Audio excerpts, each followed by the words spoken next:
ইসরায়েলের বর্তমান নীতি নিজ নাগরিক এবং বন্দীদের জন্য বিপজ্জনক মন্তব্য ফরাসি পররাষ্ট্রমন্ত্রীর। গাজায় প্রাণ গেল আরও ৪১ ফিলিস্তিনির, খাদ্য ও পানির তীব্র সংকট।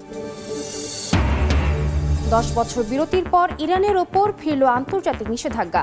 বিদেশে থাকা সম্পদ জব্দ, প্রতিশোধমূলক পদক্ষেপ না নিতে ফ্রান্স, জার্মানি ও ব্রিটেনের হুঁশিয়ারি। জনসমক্ষে বক্তব্যের একদিন পরই নেপালের ক্ষমতাচ্যুত প্রধানমন্ত্রীর দেশ ত্যাগে নিষেধাজ্ঞা, পাসপোর্ট জব্দ। রাজনৈতিক প্রতিশোধ আখ্যা অলির দলের। টাইফুন বোয়ালয়ের তাণ্ডবে বিধ্বস্ত ভিয়েতনাম, 9 জনের মৃত্যু, ক্ষতিগ্রস্ত বহু ঘরবাড়ি। ঝড়ের আঘাতে লন্ডভন্ড ফিলিপিন্সে প্রাণহানি বেড়ে 26।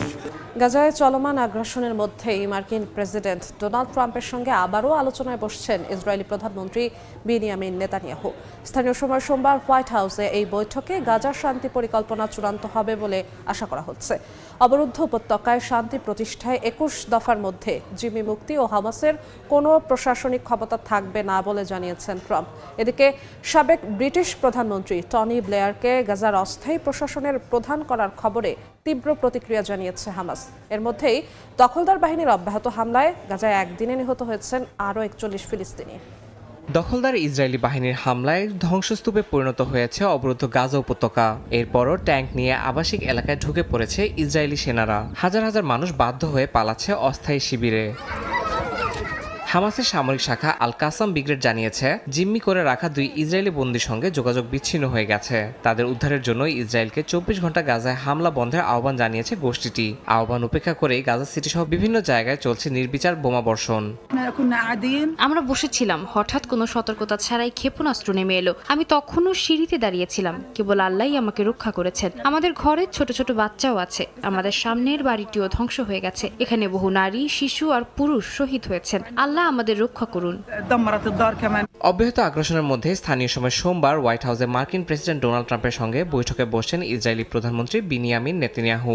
এই বৈঠক থেকে গাজায় শান্তি পরিকল্পনার চূড়ান্ত ইঙ্গিত আসতে পারে বলে খবর প্রকাশ করেছে বিভিন্ন সংবাদ মাধ্যম।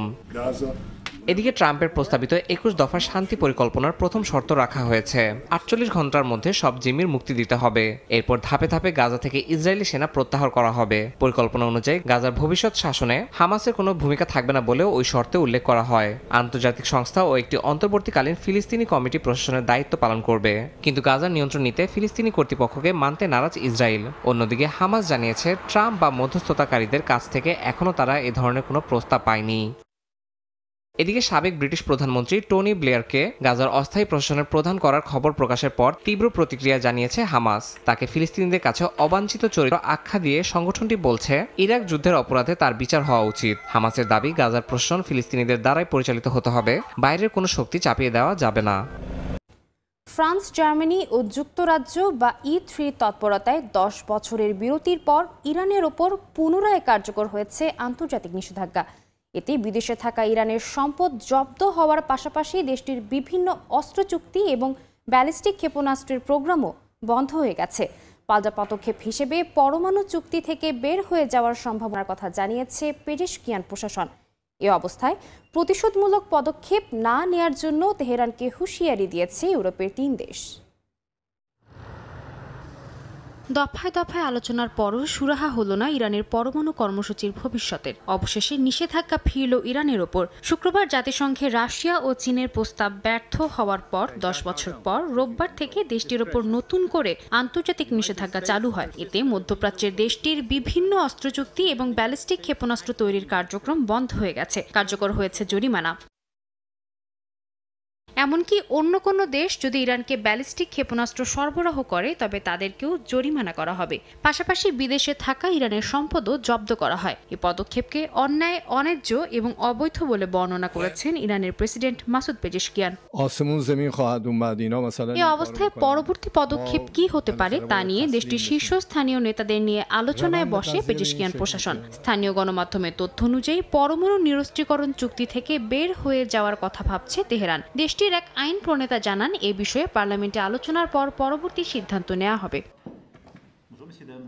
তবে ইরানকে কোনো ধরনের প্রতিশোধমূলক পদক্ষেপ না নিতে হুঁশিয়ারি দিয়েছে ফ্রান্স, জার্মানি ও যুক্তরাজ্য। তারা বলেন, নিষেধাজ্ঞা পুনরায় আরোপ মানে এই নয় যে কূটনীতির রাস্তা বন্ধ হয়ে গেছে। পরিস্থিতিকে আরও খারাপ করে এমন কোনো পদক্ষেপ না নিয়ে ইরানকে আইনিভাবে আবারও আলোচনার টেবিলে ফিরে যাওয়ার আহ্বান জানিয়েছে তারা। তবে তেহরান বলছে, অন্যায় ও অন্যায্য দাবি মানার পরিবর্তে নিষেধাজ্ঞায় মাথা পেতে নেবে ইরান। ইউক্রেনে ভয়াবহ বিমান ও ক্ষেপণাস্ত্র হামলা চালিয়েছে রাশিয়া। রাজধানী কিয়েভ সহ কয়েকটি শহরে হামলায় অন্তত 4 জন নিহত হয়েছেন, আহত হয়েছেন অনেকে। এদিন জাপোরিজ্জিয়ায় আহত হয়েছেন আরও 21 জন। অন্যদিকে পাল্টা জবাবে রাশিয়ার তেল উত্তোলন কেন্দ্রে ড্রোন হামলা চালানোর দাবি করেছে ইউক্রেন। রোববার ভোরে রাশিয়ার ড্রোন ও ক্ষেপণাস্ত্র হামলায় কেঁপে ওঠে কিয়েভ। টানা কয়েক ঘন্টার আক্রমণে রাজধানীর অন্তত 5টি এলাকা ক্ষতিগ্রস্ত হয়। ধসে পড়ে আবাসিক ভবন, আগুন লাগে হাসপাতালে। এতে হতাহত হন বেশ কয়েকজন। ইউক্রেনের সামরিক বাহিনী জানায়, এক রাতে 595টি ড্রোন ও 48টি ক্ষেপণাস্ত্র নিক্ষেপ করে রাশিয়া। তবে 568টি ড্রোন ও 43টি ক্ষেপণাস্ত্র প্রতিহত করে ইউক্রেনীয় সেনারা। স্থানীয় সামরিক প্রশাসন নিশ্চিত করেছে, কিয়েভের অন্তত 15টি স্থানে সরাসরি আঘাত এনেছে রাশিয়া। হামলায় শহরের বাসিন্দারা মেট্রো স্টেশনে আশ্রয় নেয়। কিয়েভের মেয়র বলেন, হাসপাতালের ওপর এই আঘাত রাশিয়ার গণহত্যার আরেকটি উদাহরণ। আন্তর্জাতিক পর্যবেক্ষকরা এই হামলাকে রাশিয়ার এখন পর্যন্ত সবচেয়ে বড় আক্রমণগুলোর একটি বলে অভিহিত করেছেন। এদিকে হামলার কথা স্বীকার করে রাশিয়ার প্রতিরক্ষা মন্ত্রণালয় জানায়, আবাসিক এলাকা নয়, ইউক্রেনের সামরিক স্থাপনা লক্ষ্য করে ড্রোন ও ক্ষেপণাস্ত্র হামলা চালানো হয়েছে।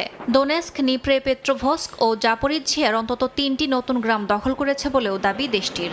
ভিডিও বার্তায় ইউক্রেনের প্রেসিডেন্ট ভলোদিমির জেলেনস্কি বলেন, রাশিয়ার আক্রমণ শুধু বেসামরিক স্থাপনাগুলোকে লক্ষ্য করে, যা যুদ্ধাপরাধ ছাড়া কিছু নয়। তিনি উদ্ধারকর্মী ও চিকিৎসা সেবায় নিয়োজিতদের ধন্যবাদ জানান। রাশিয়া এবারও ইউক্রেনকে বিদ্যুৎবিহীন করার কৌশল নিয়েছে বলে মন্তব্য করেন জেলেনস্কি। এদিকে হামলার সময় প্রতিবেশী দেশ পোল্যান্ড নিজেদের দক্ষিণাঞ্চলের 2টি শহরের আকাশসীমা বন্ধ করে দেয়। ভারতের জনপ্রিয় দক্ষিণী অভিনেতা ও রাজনীতিবিদ বিজয় থালাপাথির জনসভায় পদদলিত হয়ে 40 জনের মৃত্যুর পর শোকের চাদরে ঢাকা পড়েছে তামিলনাড়ু। চিকিৎসাধীন অনেকের অবস্থা গুরুতর হওয়ায় পাল্লা দিয়ে বাড়ছে মৃতের সংখ্যা। এ নিয়ে বিজয় থালাপাথি আবেগঘন বার্তা দিলেও তার দল টিভিকের বিরুদ্ধে মামলা করেছে পুলিশ। আসামি করা হয়েছে তার সহযোগীকেও। বিজয়কে গ্রেপ্তারের দাবি তুলেছে রাজনৈতিক প্রতিদ্বন্দ্বীরা। রাজনৈতিক ক্যারিয়ারের শুরুতে এই ধাক্কার কুপ্রভাব পড়বে কি? নেতিবাচক প্রচারের জোয়ারে টিকতে পারবেন কি নরেন্দ্র মোদীর মাথা ব্যথার কারণ হয়ে দাঁড়ানো এই দক্ষিণী সুপারস্টার? বিস্তারিত মীর ফজলে রাব্বির ডেস্ক রিপোর্টে। প্রচণ্ড উচ্ছ্বাসে ভরা ছিল জনসমাবেশের মাঠ।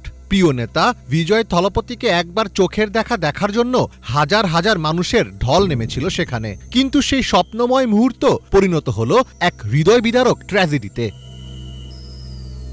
27 সেপ্টেম্বর ভারতের তামিলনাড়ু রাজ্যের রাজধানী চেন্নাইয়ে জনসমাবেশের আয়োজন করেছিল অভিনেতা ও রাজনীতিক থলপতি বিজয়ের রাজনৈতিক দল টিভিকে। ধারণা করা হচ্ছিল এই জনসভায় 30,000 মানুষের সমাগম হতে পারে, তবে সেখানে প্রায় 60,000 মানুষ জড়ো হয়ে যান। বিজয় থালাপতি জনসভার মঞ্চে আসার পর তাকে কাছ থেকে দেখতে গিয়ে মঞ্চের ব্যারিকেডের দিকে চলে আসে মানুষ। ওই সময় দম বন্ধকর পরিস্থিতি সৃষ্টি হলে অনেকে জ্ঞান হারান। এরপরই পদদলনের ঘটনা ঘটে। এ ঘটনায় পাল্লা দিয়ে বাড়ছে আহত ও মৃতের সংখ্যা। আমার আত্মীয় স্বজনদের অনেকে আহত হয়েছেন। আমার ভাইয়ের 2 সন্তান সেখানে ছিল। বড় ছেলে মারা গেছে আর ছোট ছেলে এখনো নিখোঁজ। আমার শ্যালিকা আইসিইউতে আছেন। আপনারাই বলুন আমার এখন কি করা উচিত? এ বিষয়ে আবেগঘন এক বার্তা দিয়েছেন অভিনেতা থেকে রাজনীতিক হয়ে ওঠা বিজয় থলপতি। সামাজিক যোগাযোগ মাধ্যম এক্সে তিনি লিখেছেন, আমার হৃদয় ভেঙে গেছে। আমি অসহনীয় এবং অবর্ণনীয় যন্ত্রণায় ভুগছি। প্রাণ হারানো প্রিয় ভাই বোনদের পরিবারের প্রতি আমি গভীর সহানুভূতি ও সমবেদনা প্রকাশ করছি এবং আরোগ্য কামনা করছি হাসপাতালে চিকিৎসাধীন মানুষদের।